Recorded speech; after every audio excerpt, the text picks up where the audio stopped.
بسم اللہ الرحمن الرحیم۔ السلام علیکم ورحمۃ اللہ وبرکاتہ۔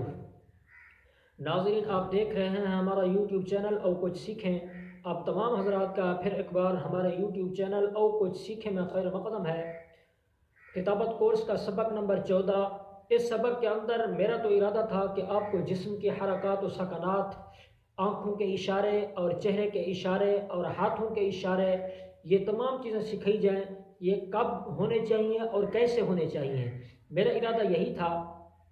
لیکن ایک سوال آیا ہے، وہ معقولی سوال ہے، تو اس وجہ سے میں کہا کرتا ہوں اگر آپ کے ذہن کے اندر کوئی سوال ہے تو کمنٹس کر کے ضرور پوچھا کریں۔ آپ کے سوال کو میں اہمیت دوں گا انشاءاللہ۔ اگر معقولی سوال ہوا تو آپ کو میں پورا مستقل سبق کے اندر آپ کو سمجھاؤں گا، اگر ویسے سمجھانے کو ہو تو کمنٹس کے اندر سمجھاؤں گا، اگر اس پر ویڈیو بنانے کی ضرورت پڑی تو میں انشاءاللہ اس پر ویڈیو بنا کر آپ کو سمجھاؤں گا۔ تو آج کا سوال بہت ہی قیمتی سوال پوچھا گیا ہے اور بہت ہی لاجواب سوال پوچھا گیا ہے، معقولی سوال ہے۔ اس وجہ سے میں نے سوچا کہ آپ تمام حضرات تک اس سوال کو شیئر کروں تاکہ آپ بھی اس سے فائدہ اٹھا سکیں۔ آج کا سوال بہت قیمتی سوال اور معقولی سوال وہ یہ کہ 2-3 آدمیوں نے یہ سوال پوچھا ہے کہ ہم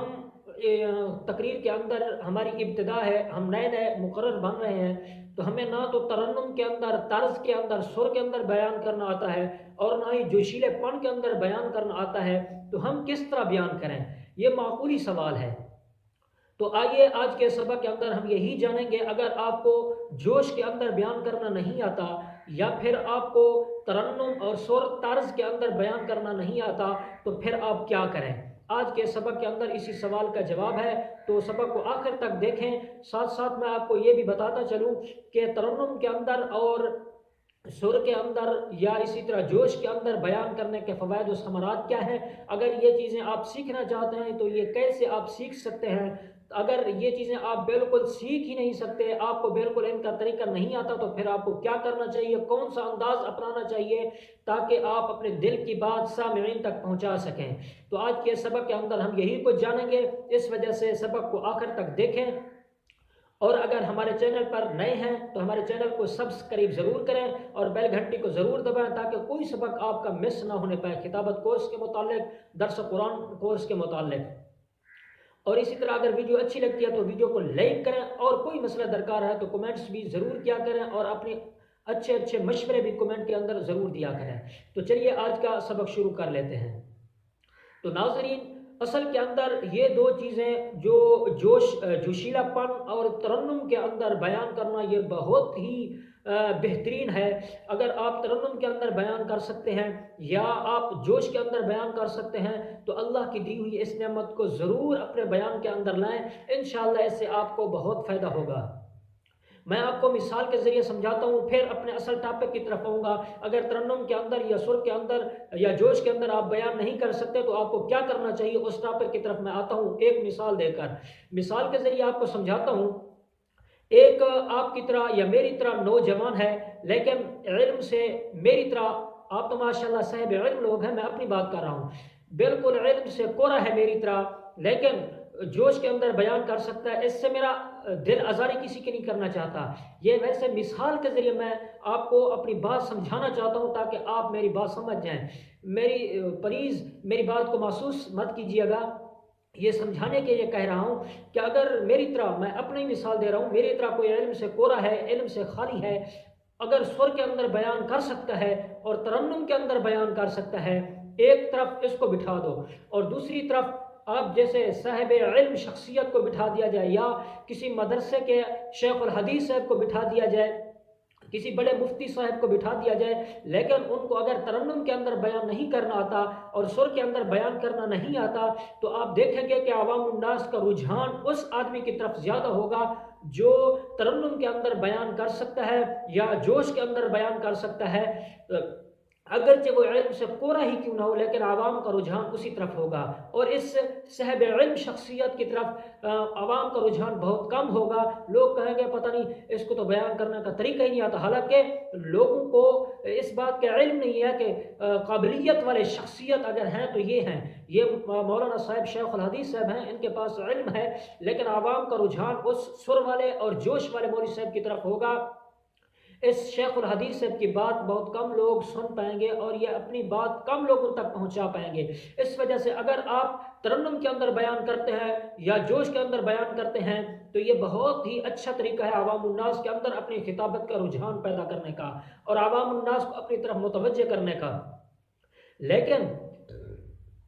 اگر جوش کے اندر یا سر کے اندر بیان کرنا نہیں آتا، آپ سیکھنا چاہتے ہیں تو اس پر انشاءاللہ میں مستقل ایک سبق بناؤں گا، اس کے اندر آپ کو بتاؤں گا کہ جوش کے اندر اگر بیان کرنا چاہتے ہیں، سیکھنا چاہتے ہیں، یا سر کے اندر طرز کے اندر بیان کرنا سیکھنا چاہتے ہیں تو آپ کو کن چیزوں کی ضرورت پڑے گی، آپ ان کو کیسے سیکھ سکتے ہیں۔ میرے بھائی ہر چیز سیکھنے ہی سے حاصل ہوتی ہے۔ اگرچہ یہ ترنم کے اندر بیان کرنا یہ اللہ رب العزت کی دی ہوئی ودیت ہوتی ہے، اللہ رب العزت یہ ملکہ کسی کسی کو دیتے ہیں، لیکن دنیا جہان کی کوئی چیز ایسی نہیں ہے جو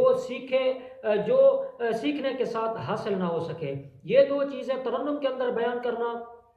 جوش کے اندر بیان کرنا، یہ بھی آپ سیکھ سکتے ہیں اگر سیکھنے کی محنت کریں، اگر آگے والا سبق جو آئے گا ہمارا اس کو دیکھیں اور اس پر عمل کریں تو انشاءاللہ العزیز میں گارنٹی سے کہتا ہوں آپ سر کے اندر، طرز کے اندر، ترنم کے اندر بیان کرنا سیکھ پائیں گے اور جوش کے اندر بیان کرنا بھی آپ سیکھ پائیں گے۔ ہر چیز محنت مانگتی ہے، ہر چیز وقت کا نذرانہ مانگتی ہے، تو یہ خطابت بھی ایک ایسی چیز ہے، اس کے اندر بھی وقت کا نذرانہ دینا پڑتا ہے اور محنت کرنی پڑتی ہے۔ اگر آپ محنت کرتے ہیں اور جوش کے اندر بیان کرنا سیکھتے ہیں تو آپ وہ بھی سیکھ پائیں گے۔ اگر ترنم کے اندر، طرز کے اندر، سر کے اندر بیان کرنا سیکھنا چاہتے ہیں تو وہ بھی انشاءاللہ سیکھ پائیں گے۔ میں آگے ایک سبق مستقل اس پر بناؤں گا، اس کو دیکھ کر آپ انشاءاللہ العزیز یہ چیزیں حاصل کر سکتے ہیں۔ اب آتے ہیں اصل ٹاپک کی طرف، وہ یہ کہ آپ ابھی ابتدا ہے، ابھی تقریر کے اندر آپ کی ابتدا ہے، آپ نہ تو سر لگا سکتے ہیں اور نہ ہی جوش دکھا سکتے ہیں، تو پھر آپ کو کیا کرنا چاہیے؟ میں اس پر آپ کو ایک پوائنٹ بتاتا ہوں، بلکہ دو پوائنٹس، دو ٹپس بتاتا ہوں، آپ ان پر عمل کریں تو انشاءاللہ العزیز آپ کی تقریر کا عوام الناس کے اندر رجحان پیدا ہوگا انشاءاللہ۔ تو میرے بھائی اگر جوش کے اندر، ترنم کے اندر بیان نہیں کر سکتے تو پہلی چیز جو آپ کو کام آئے گی وہ یہ کہ اپنی تقریر کے اندر روانگی پیدا کریں۔ ہاں، اپنی تقریر کے اندر روانگی پیدا کریں۔ یہ روانگی بھی دو قسم کی ہوتی ہے۔ ایک روانگی تو وہی ہوتی ہے جو آپ مدرسے کے اندر اپنے اساتذہ کرام کو اسباق سناتے ہیں یا پھر قرآن مجید کی تلاوت کرتے وقت آپ روانگی دکھاتے ہیں، تیزی کے ساتھ پڑھتے جاتے ہیں، ایک روانگی وہ ہے۔ اس روانگی کی بات نہیں کر رہا، آپ اسی روانگی کے ساتھ ساتھ اپنے الفاظ کو مضبوطی سے ادا کریں۔ تو میں آپ کو مثال دے کر بھی سمجھاتا ہوں تو انشاءاللہ آپ پر بات واضح ہو جائے گی، آپ بات کو مکمل سمجھ پائیں گے تو کس طرح مضبوطی سے الفاظ ادا کرنے چاہیے، یہ میں آپ کو ابھی سمجھاتا ہوں مثال کے ذریعے۔ اگر آپ تقریر کے اندر روانگی اختیار کریں گے اور اس کے ساتھ ساتھ اپنے الفاظ کو مضبوطی کے ساتھ پکڑیں گے تو انشاءاللہ العزیز عوام الناس آپ کے بیان کو پسند کرے گی۔ اور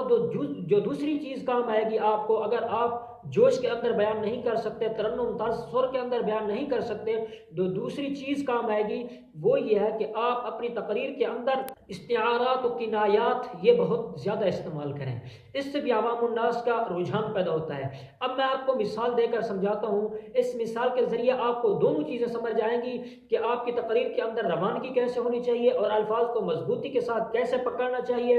اور اس کے ساتھ ساتھ استعارات و کنایات یہ کس طرح استعمال کرنے چاہیے۔ میں پورا بیان تو نہیں کرتا، اگر بیان کرنے بیٹھ جاؤں تو بات بہت لمبی ہو جائے گی، لیکن مختصر طور پر آپ کو ایک مثال کے ذریعے آپ کو یہ بات سمجھانا چاہتا ہوں کہ آپ اس طرح کیسے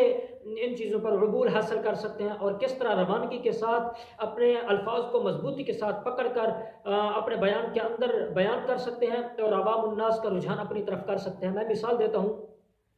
دونوں چیزیں آپ کو سمجھ آ جائیں گی۔ الفاظ کی مضبوطی، آپ غور کرنا تو زبان کی روانگی، الفاظ کی مضبوطی اور ساتھ ساتھ استعارات و کنایات وہ بھی آپ کو سمجھ آ جائیں گے۔ میں مثال کے ذریعے آپ کو سمجھاتا ہوں،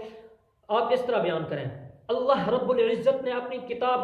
قرآن مجید فرقان حمید کے اندر فرمایا، النبی اولا بالمؤمنین من انفسہم وازواجہ امہاتہم۔ اللہ رب العزت نے آقا نامدار کی ازواج مطہرات کو، آقا نامدار کی گھر والیوں کو، آقا نامدار کی ازواج مطہرات کو اللہ رب العزت نے مؤمنین کی ماں کہلایا اور ماں کا حکم دیا ان کو اور ماں کا درجہ دیا ان کو۔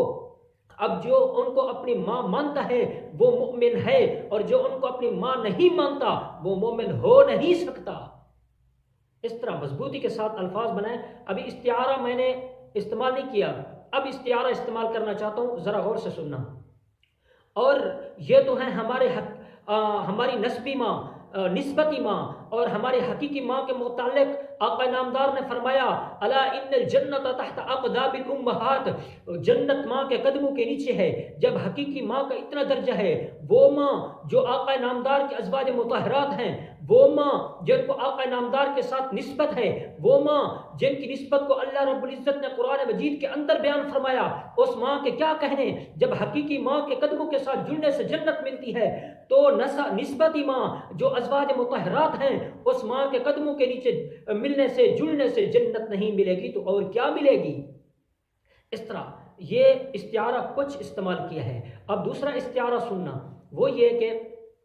اگر جنت کی تلاش ہے، جس طرح حقیقی ماں کے قدموں سے جڑنے سے جنت ملتی ہے، اسی طرح اگر جنت کی تلاش ہے، سیدہ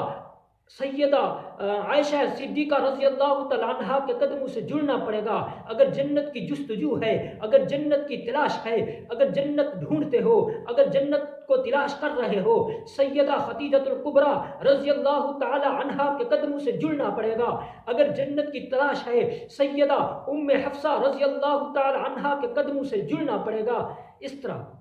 اب پورا بیان تو نہیں کرنا چاہتا، مختصر میں آپ کو سمجھا رہا ہوں۔ جیسے حال ہی کے اندر اب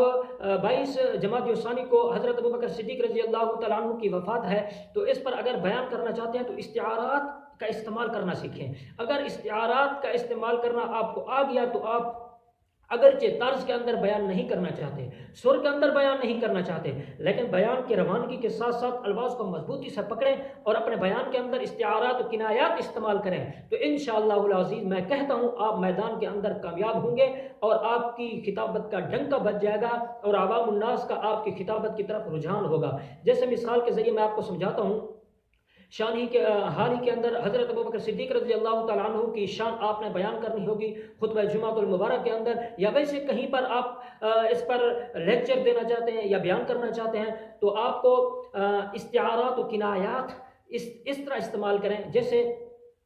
اللہ رب العزت نے اپنی پیاری کتاب کے اندر حضرت ابوبکر صدیق رضی اللہ تعالیٰ عنہ کی شان اقدس بیان کرتے ہوئے فرمایا الا ابتغاء وجہ ربہ الاعلی ولسوف یرضی۔ اللہ رب العزت نے فرمایا اے ابوبکر صدیق رضی اللہ تعالیٰ عنہ، تو نے جو مال خرچ کیا، یہ مال میری رضا کی خاطر خرچ کیا، تو اس مال کا بدلہ میں تجھے قیامت والے دن دوں گا، اس مال کا بدلہ میں تجھے اپنی رضا نصیب کروں گا۔ اور اس پارے کی دوسری صورت کے اندر اللہ رب العزت آقا نامدار کو فرماتے ہیں وَلَسَوْفَ يُعْطِيكَ رَبُّكَ فَتَرْضَىٰ، اے میرے آقا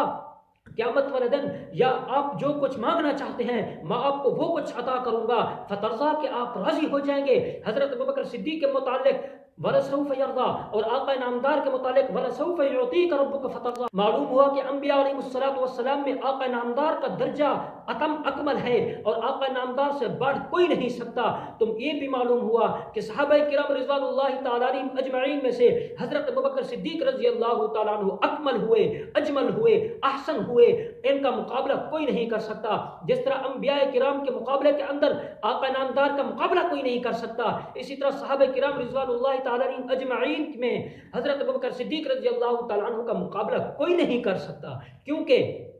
آقا نامدار کو بھی اللہ کی رضا حاصل ہے اور حضرت ابوبکر صدیق رضی اللہ تعالیٰ عنہ کو بھی اللہ کی رضا حاصل ہے۔ اب پورا بیان تو میں نہیں کرنا چاہتا، پورا بیان کرنے بیٹھ جاؤں تو یہ بات لمبی ہو جائے گی، مثال کے ذریعے آپ کو سمجھانا چاہتا ہوں، اور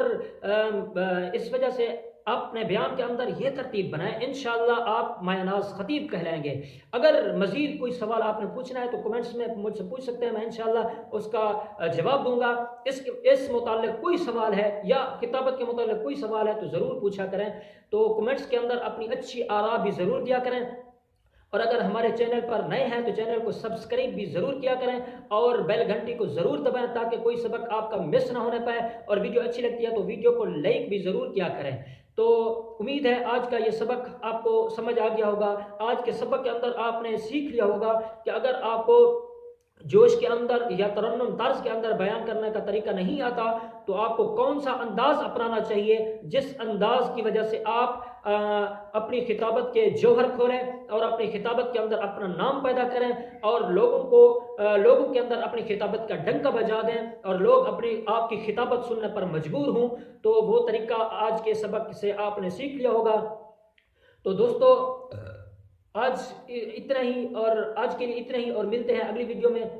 اپنا بہت بہت خیال رکھیے گا اور مجھے اپنے خصوصی دعاؤں میں یاد رکھیے گا۔ السلام علیکم ورحمۃ اللہ وبرکاتہ۔